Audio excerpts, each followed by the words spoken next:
आज हम लोग करेंगे क्वेश्चन नंबर 4, जिसमें कहा गया एक particle is going in a spiral path as shown in figure with constant speed. यानी जो पाथ स्पाइरल है वो इस प्रकार से ऐसे, फिर जो है इस तरह से नीचे ऐसे करके स्पाइरल पाथ बना रहा है। तो अगर हम एक पाथ की बात करते हैं, एक पाथ यानी सर्कुलर मोशन की बात करते हैं, और चूंकि स्पीड कांस्टेंट है इसलिए यूनिफॉर्म सर्कुलर मोशन होगा।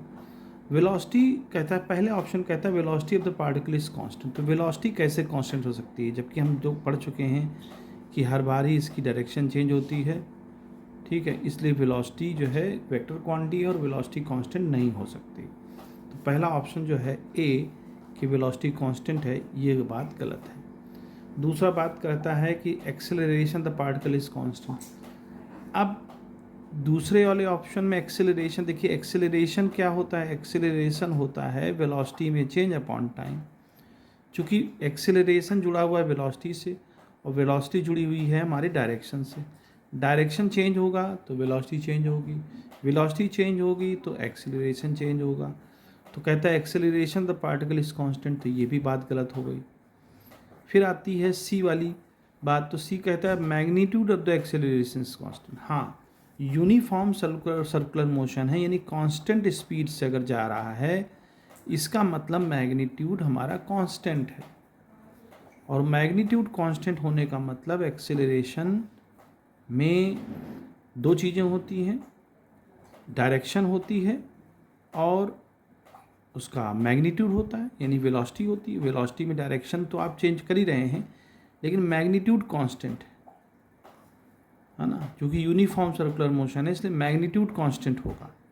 तो एक्सेलरेशन भी क्या होगा हमारा, कांस्टेंट होगा। तो कह रहा है सी वाला जो है magnitude of the acceleration is constant, ये सी ऑप्शन सही है। फिर थर्ड की बात करते हैं, डी वाले की। डी कहता है magnitude of the acceleration is decreasing continuously. देखिए मैग्नीट्यूड कांस्टेंट है, कहाँ डिक्रीज हो रहा है, क्योंकि बोल दिया ना कांस्टेंट स्पीड, स्पीड कांस्टेंट है और स्पीड कांस्टेंट होने का मतलब मैग्नीट्यूड कांस्टेंट है। और मैग्नीट्यूड कांस्टेंट, डायरेक्शन भले बदल रही हो बात अलग है, डायरेक्शन चेंज हो रहा है, direction changing, but magnitude constant हो रहा है। तो जब मैग्नीट्यूड कांस्टेंट हो रहा है तो यहाँ डिक्रीज होने का कोई सवाल नहीं उठता, लिखता डिक्रीजिंग कॉन्टीन्यूसली। वो स्पाइरल पाथ बना रहा है वो अलग मैटर है, लेकिन इसका जो मैग्नीट्यूड डिक्रीज हो रहा है ये बात गलत है। तो जो डी ऑप्शन है वो भी हमारा क्या हो जाएगा, रॉन्ग हो जाएगा। तो हमारा ए वाला गलत, बी वाला गलत, डी वाला गलत, और जो सही ऑप्शन होगा वो होगा हमारा सी। सी इज़ द करेक्ट आंसर।